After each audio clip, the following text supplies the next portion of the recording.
the snowflakes. Okay, everybody. I'd like to call this meeting of the Murrysville Council to order. Before we get to our regular agenda items tonight, we have a public hearing scheduled with representatives from Giant Eagle. Could you come forward at this time, please? Evening. If you could just introduce yourself, Sure. what you're here to talk about. And we'll take Yes. Ellen Freeman. I am an attorney at Flaherty and O'Hara. We represent Giant Eagle, Inc., and we are here tonight to request a resolution which would intermunicipally transfer a liquor license from outside of the municipality to within it. I do have one exhibit that I'll put on the record today, just A1. It's floor plans, preliminary floor plans that can help you guys visualize what the store will look like. Do you want me to go ahead and proceed with the presentation? Yeah, please. Oh, sure. Okay. Unfortunately, my representative from Giant Eagle at the last minute couldn't make it. They send their regards and apologize that they couldn't be here in person, but I am acting as their agent today. I have been representing them for a number of years. This is, of course, not Giant Eagle's first liquor license in Pennsylvania. If you recall, if anyone was on the council in 2019, I was here representing them for a liquor license transfer to the Get-Go, which is located just down the street from the Giant Eagle grocery store. So tonight we are requesting the same type of resolution and same type of transfer of liquor license, and this one would be used for their grocery store at 4810 Old William Penn Highway. Giant Eagle now operates 92 other liquor licenses in Pennsylvania, and that's spread out between both their convenience stores and their grocery stores. If you're familiar with the Giant Eagle grocery store on Monroeville Boulevard, that has a liquor license there. So if you've been in there and you've walked through the store, you're going to see the same type of operations from that Giant Eagle translated into this one as well. At this time, I'm going to go ahead and pass out the preliminary floor plans that I've marked A1. The top floor plan is just the overall grocery store, and I've highlighted what would be licensed in an orange highlighter so that you can see in reference to the Giant Eagle store of how much space it's going to take up. And then the second page is just an enlarged version of the highlighted version.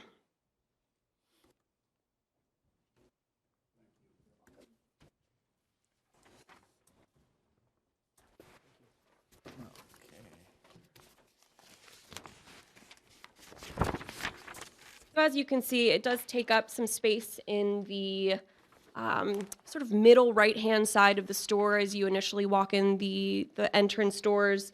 That's where the licensed premises will be located. And once you all have that in front of you, if you want to flip to the enlarged version, I'll actually take you through the licensed premises. And this would be the only area within the grocery store that is displaying alcohol, serving alcohol, selling alcohol. There is a small storage space in the back of the grocery store that will hold some overflow of product. But otherwise, this hatched area right here is the only space that alcohol will be displayed and sold.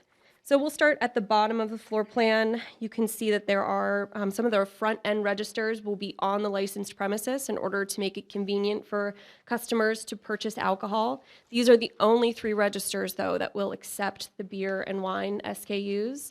No other register throughout the grocery store, and then the self-checkouts also will not accept the alcohol sales there.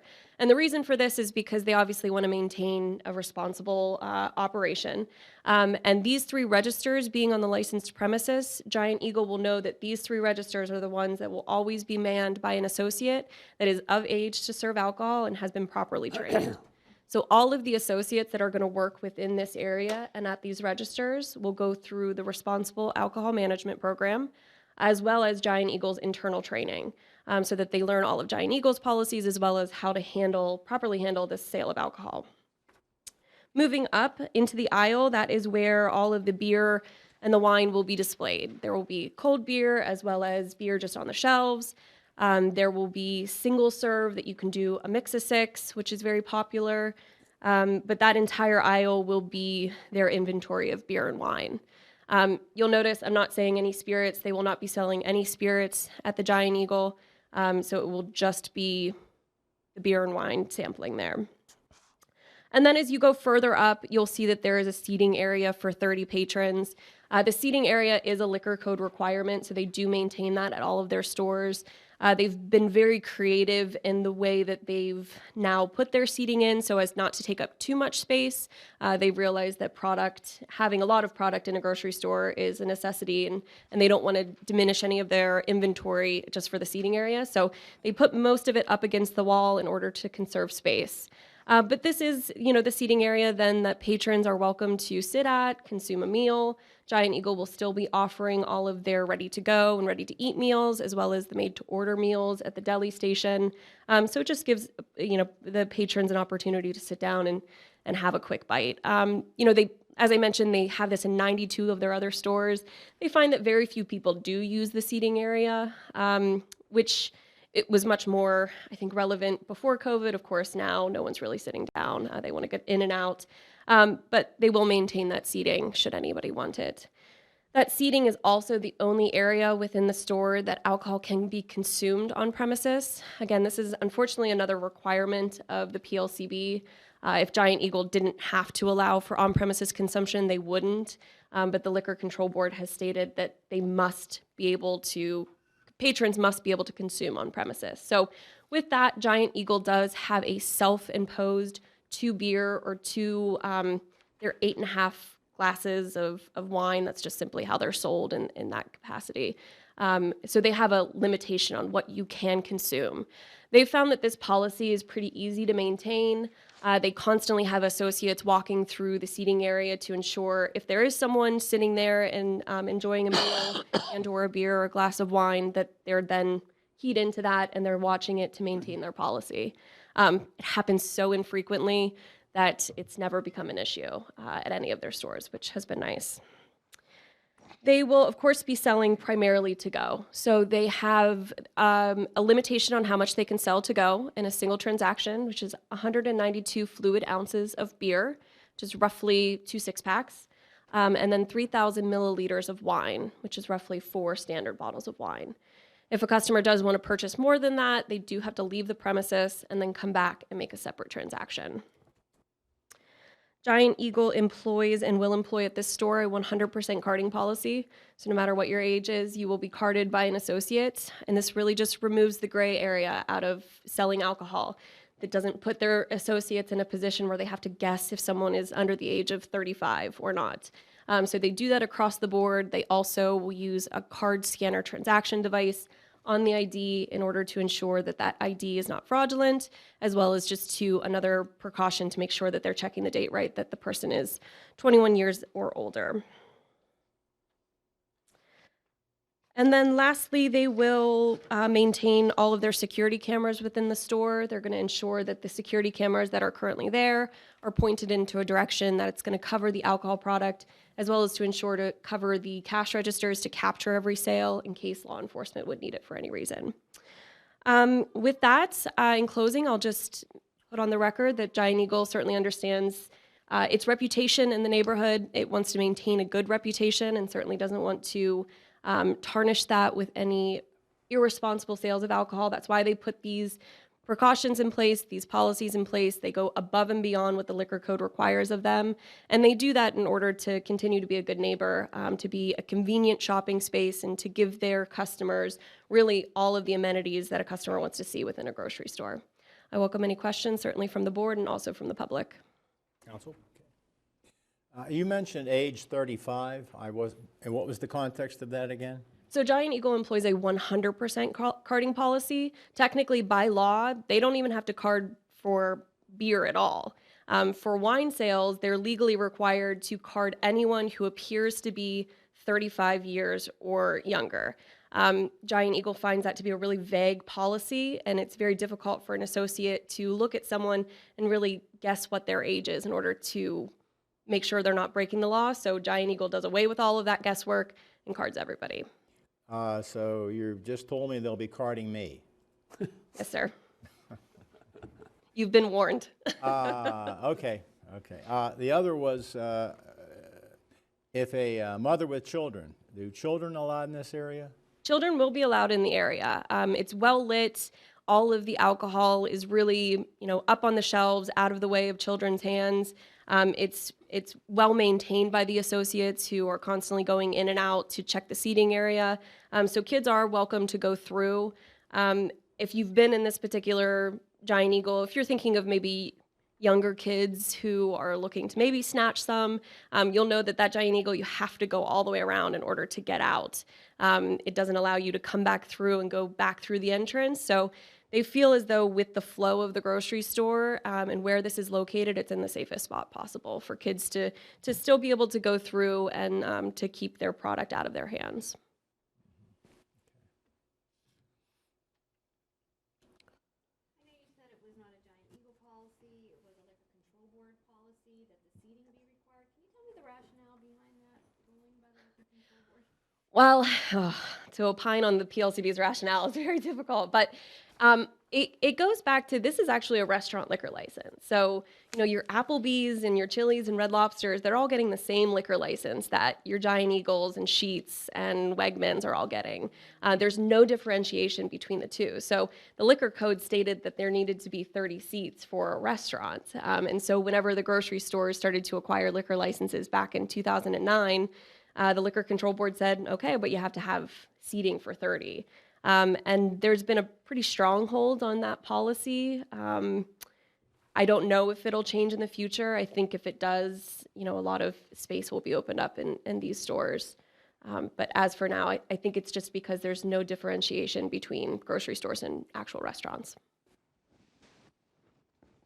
Giant Eagle allow for the use of their Advantage card and the discounts that people get on the groceries? Is that not allowed on the liquor and beer side of things? They can do certain discounts, but it's very limited based on the regulations. So I've personally never seen them run any discounts with use of your Advantage card, no. And if it did ever happen, it would have to be very well advertised, and hopefully they'd consult us first, because it's very easy to go across the line on that. Is all the alcohol stored in the orange highlighted area, or are there inventory areas in the back of the store for the excess? There is one space, if you take a look at the overall grocery store. Might be difficult for me to locate it if it's not shaded, but in the back of the house, there will be a small cage that any overflow of inventory is back there. It's very small. Most of the stock will be out on the floor at all times. And are there security measures or mechanisms in place to protect that from internal theft or underage theft? Right, so it has to be locked, and then the individual that has the key has to be on record with the Liquor Control Board, and they have to go through the certain training, and they have to have their name down. So if there was any theft, it would be probably pretty easy to identify who had the key. Okay, thank you. Mm-hmm. Any other questions or concerns from council? Okay, is there anyone from the public tonight who is here to talk about the Giant Eagle liquor license? We'll have another public comment for other matters very shortly. Okay. Jim, any questions from staff? No, the resolution required by the Liquor Control Board will be on council's agenda on the 16th. All right, very well. Thank you. Okay, thank you very much. Okay, with that, we will close the public hearing. And I will now call to order the regular meeting of the Murrysville Council tonight. May I have a roll call, please? Mr. Lemak, Here. Mr. Dice, Here. Mr. Spadero, Here. Dr. Lee Corns, Here. Ms. Ling, Present. Mr. Stepanovich, Here. Mr. McKenna, Here. Mayor Sinan. Okay, please stand for the Pledge of Allegiance.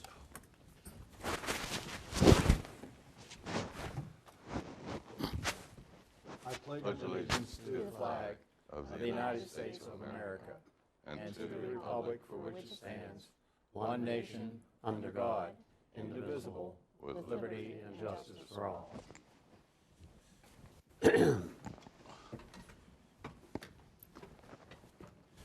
Okay. Mr. Morrison, do we have any unlisted amendments this evening? No, sir.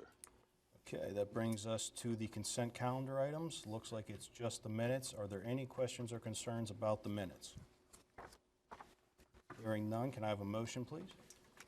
I'd like to make a motion to approve the consent calendar items. Second. Let's go with Jamie Lane. Jamie Corns. Oh, sorry. All right. Yeah, that's going to get confusing. Okay, all those in favor, please say aye. Aye. Aye. Opposed? Okay, motion passes. Comments by the mayor? Thanks, Mr. Dice. Do we have the slides, Jim?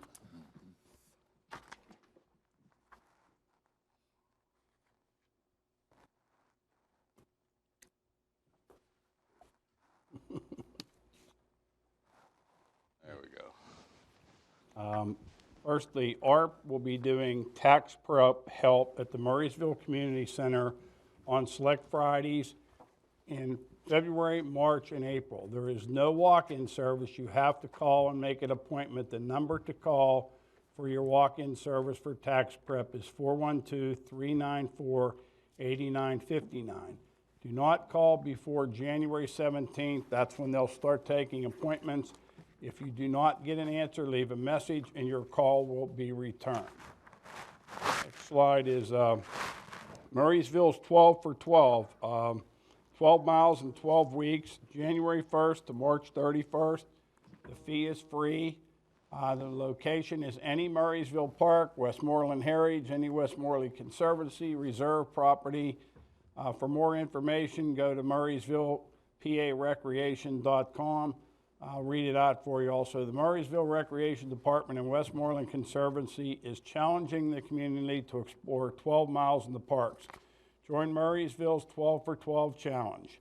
You will have the months of January, February, and March to walk, bike, or run 12 miles in Murrysville's parks, Westmoreland Heritage Trail, or any Westmoreland Conservancy Reserve property.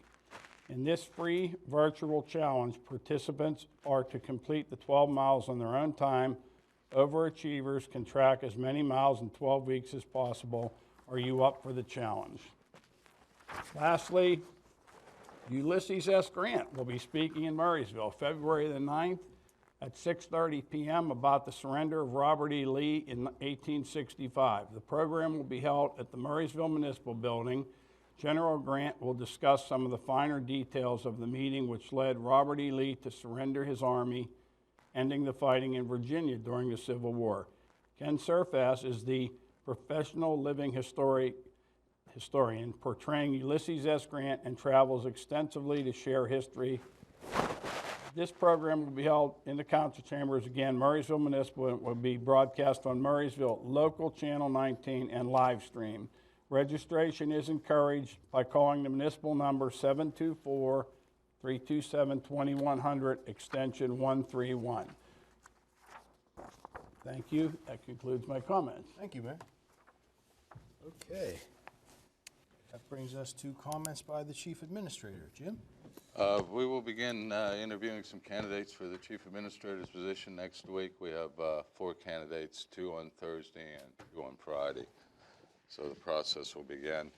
I have here this evening, we discussed previous meeting about a tour to Titan Well. There's 2 days set up, Wednesday, February 23rd at 10:30 a.m. and February 25th, which is a Friday, I believe, at 1 p.m. They're limiting the groups to 10 at a time. So I can pass this along. If you're interested, you want to sign up, please do, and I'll get that over to them. Also, we brought on a new Public Works employee. We've had 2 retirements, a 3rd retirement next month, right? Alex Komisak is our newest employee, so we welcome him here to the community. And again, I would like to remind residents around the neighborhood parks, we've sent out the neighborhood survey. Please go online, take a couple minutes to fill it out. It'll help us in our planning efforts here as we move forward. That's it, Mr. President. All right. Thank you, Jim. That brings us to community input, where you can comment on matters of concern to Murrysville, so long as it's 3 minutes or less.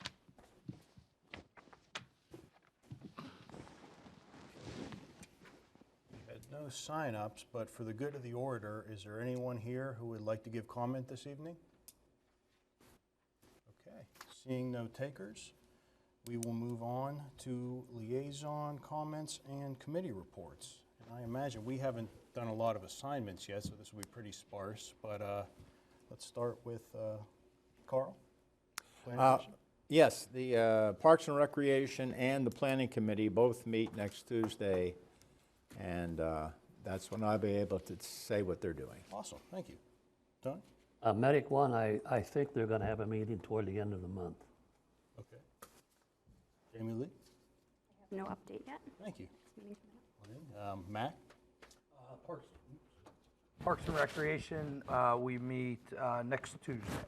Wonderful. And Jason and Jamie Ling, I'll get those committee appointments done pretty soon here. I'll send out just kind of a blast email. We'll figure it out. Okay. That brings us to our workshop items. So the first is a discussion concerning the final regulations from the U.S. Department of Treasury concerning the use of American Rescue Funds. Jim? Okay. As we've been reporting over the last few months, the American Rescue Funds, the first tranche has been distributed, and during that distribution and up until last Friday, I guess, or last Wednesday, we had not had a final set of regulations brought forth. Staff attended a Zoom meeting. The final regulations have been issued. If you recall, the money was to be targeted in 4 general areas, which were replacing lost public sector revenue, public health and economic impacts, premium pay, and water, sewer, and broadband infrastructure. The biggest change to the regulations occurred with the replacing lost public revenue. Under the preliminary regulations, there was a complicated formula which you used to calculate the estimated lost revenue due to the impact of the COVID pandemic. Under that formula, we were eligible for approximately $841,000 of the $2 million to be used under that particular category, replacing lost revenue. Well, the final regulations now gives a standard allowance of $10 million. So any community can spend up to $10 million in the replace revenue category. Since we got $2 million, $2 million can be used for replacement of public sector revenue, lost public sector revenue. What the staff is proposing is that we use that $2 million and essentially pay for police services from the eligibility period of March 1, 2021, and run that out as far as the $2 million will take us, which will be roughly sometime in December 2021. What that essentially does is it creates an increase in the fund balance for 2021. We then would transfer that amount in fund balance to the capital reserve and use it for capital projects. Now, once we allocate the funds to the police services, we've met the regulations, so we're done. It does a couple things for us. Under federal guidelines, any grant that you receive from the federal government requires a single audit. Any amount in excess of $750,000. With a $2 million grant, that probably would have meant we'd had to do 2 single audits. They're roughly, what, $3,000 or $4,000 a single audit. So in this way, with the transfer of the funds one time for the police services, we'll only have to have the single audit done once, saving some money there. Once in the capital reserve, it can be used for the projects as we see fit, meeting municipal requirements rather than federal requirements. And I provided for you an updated list of the projects that we would recommend considering the expenditures out of the capital reserve to fund. Okay. Questions or concerns from council? Just as a recollection, Jim, did we hire a consultant to assist us on? We did. Okay. Do we need the services any longer? We continue to use their services. They provide updates annually.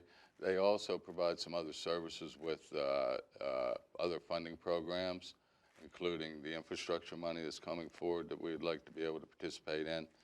The services that we're receiving now are worth the money that we're paying. Okay. And this is just a misunderstanding or a lack of understanding on my part, but we are permitted up to $2 million, and we're basically saying that that money is being used for public safety of the police. That's correct. Okay.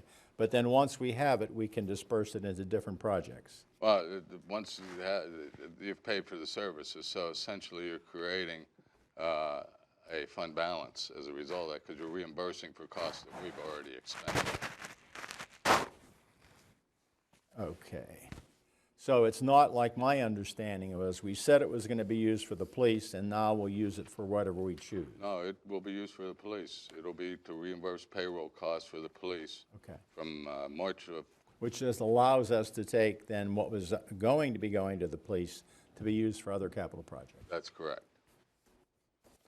Because if you use it in multiple different areas, you would have to show that audit the different areas that it's used in, correct? Right, and the other categories, whether it's the water and sewer projects or premium pay or the other eligible programs, the regulations are much more stringent in how you spend the money, how you account for it. Public safety checks all those boxes in one. Public safety is just in and out and you're done. Makes sense.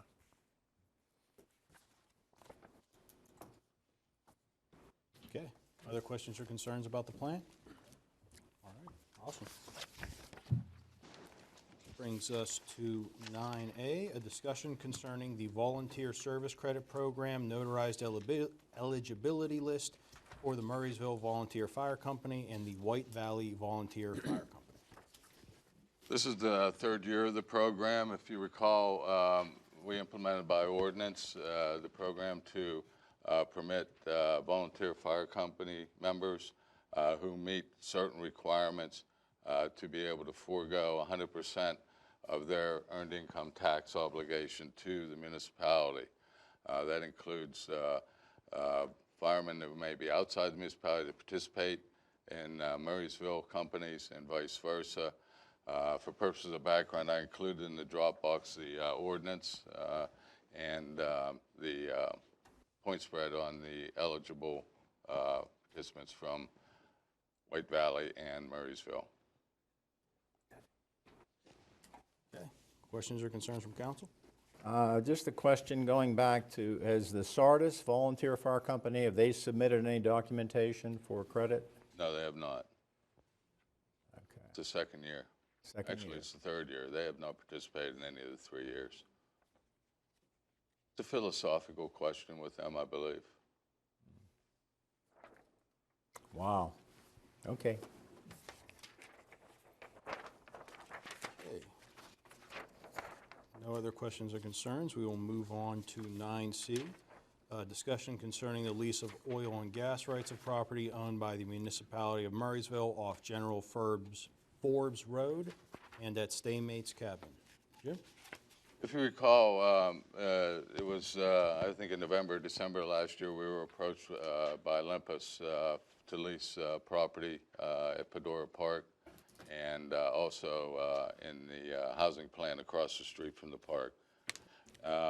They've since begun planning for future legs off of the Athena well and the well in Penn Township, and municipality happens to own property there also, one being the irregular shaped lot over on General Forbes, and the other is the Staymates property where the cabin is.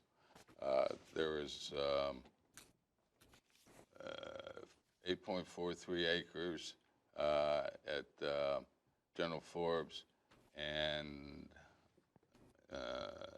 approximately 30 or 40 acres at Staymates. So as you recall, the advice of the solicitor was that we have to competitively bid these.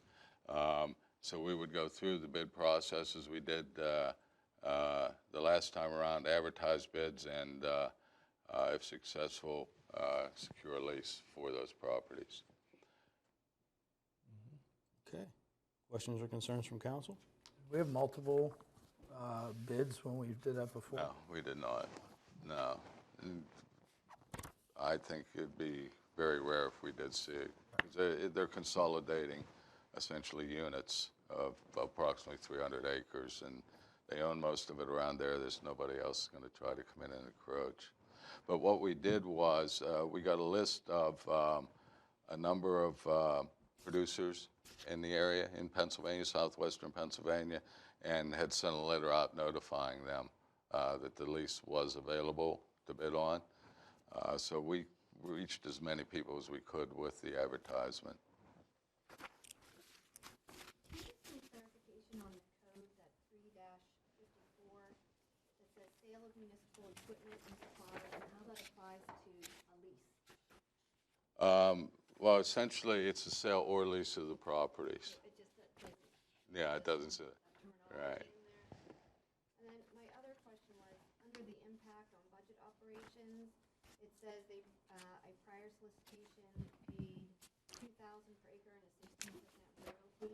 Does the municipality make any tax on that? Like if it was owned if it were owned privately, would the municipality make a tax if that was not our property? No, It would not? no.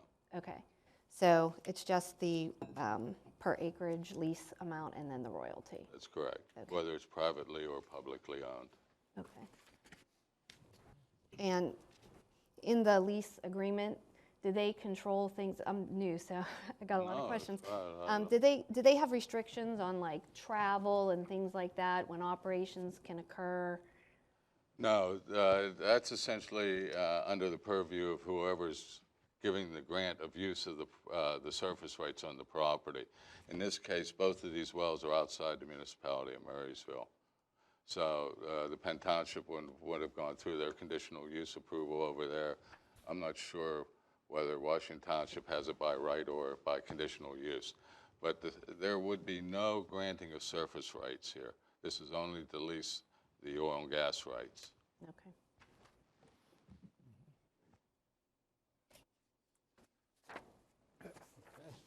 Other questions or concerns?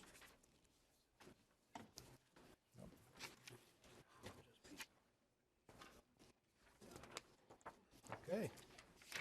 Hearing none, we will move on. Nothing under engineering, community development, or public works and parks. So that brings us to our council action items this evening. Could I please have a motion for 13A? I'd like to make a motion to consider approval of ordinance number 10566-22, specifying the rate of pension contributions with respect to the police uniform pension plan for the calendar year 2022. Second. Thank you, Jason and Carl. Diane? This is a normal item that we do every year to stay in compliance with Act 600 that sort of monitors the police pension fund. Every year, you have to specify the rate of contribution that the police officers will be making to that fund. And it's been 5% probably since 2000, 2001. And it's not changing, it's just that Act 600 requires that you do this every year. Okay. So this is pretty clerical. Any questions or concerns? Okay. Hearing none, all those in favor, please say aye. Aye. Opposed? Abstentions? Okay, it's unanimous. That brings us to 13B. Could I have a motion, please? I'd like to make a motion to approve the Volunteer Service Credit Program's notarized eligibility list for the Murrysville Volunteer Fire Company and the White Valley Volunteer Fire Company. Second. Let's go Jamie and Jamie on that one. Okay, we just got done talking about this. Any new questions or concerns before we vote? Okay, hearing none, all those in favor, please say aye. Aye. Opposed? Abstentions? Okay, motion passes unanimous. Nothing under community development, engineering. We do have something under 16A, Public Works and Parks. Can I have a motion? Motion to consider authorization to advertise for prices, maintenance, mowing, and trimming at various municipal properties. Second. Carl and Jamie Lee Corns. Mr. Piana? Good evening. We're looking to go out for bids for a one-year contract with 3-year pricing for these green space areas. We currently have 4 of them out that we switch off from time to time from the road department to contract mowers. That contract's up this year, so we're looking to go out to bid. Okay, any questions or concerns about the advertising for bids? Okay, hearing none, all those in favor, please say aye. Aye. Opposed? Abstentions? Okay, motion passes unanimous. That brings us to 16B. Can I have a motion, please? I'll make a motion to consider authorization to advertise for bids for landscaping services at the Administration Building and Community Center, Route 22 medians, and the streetscape and the Route 22. Second. Thank you, Mac and Jason. This one, again, we're looking to go out for bid for a one-year contract with 3-year pricing. This would encompass what you see along Route 22, the jug handles, the trimming of the trees on streetscape, and of course, the lawn maintenance and care of the municipal building and the community center. Okay. Questions or concerns from council? All right, hearing none, all those in favor, please say aye. Aye. Opposed? Abstentions? All right, motion passes unanimous. Thank you very much. Thank you. All right, do we have any old business this evening? Jim? No, sir. Council? Any new business from anyone? I just wanted to say thanks to the Parks and Rec for the Public Works guys for the streets. You know, we've had a couple of winter storms since our last meeting, and you guys have done a knockout job, really. Thank you. Absolutely. Everything I've heard in the community has been, you know, really done a fantastic job. I haven't heard any complaints. That's awesome. Thank you. Okay, any executive session this evening? Nope. No outstanding action items. One more motion, please. Motion to adjourn. Second. All those in favor, please say aye. Aye. We're adjourned. Thanks, everybody. Wow. Thank you, council. Okay.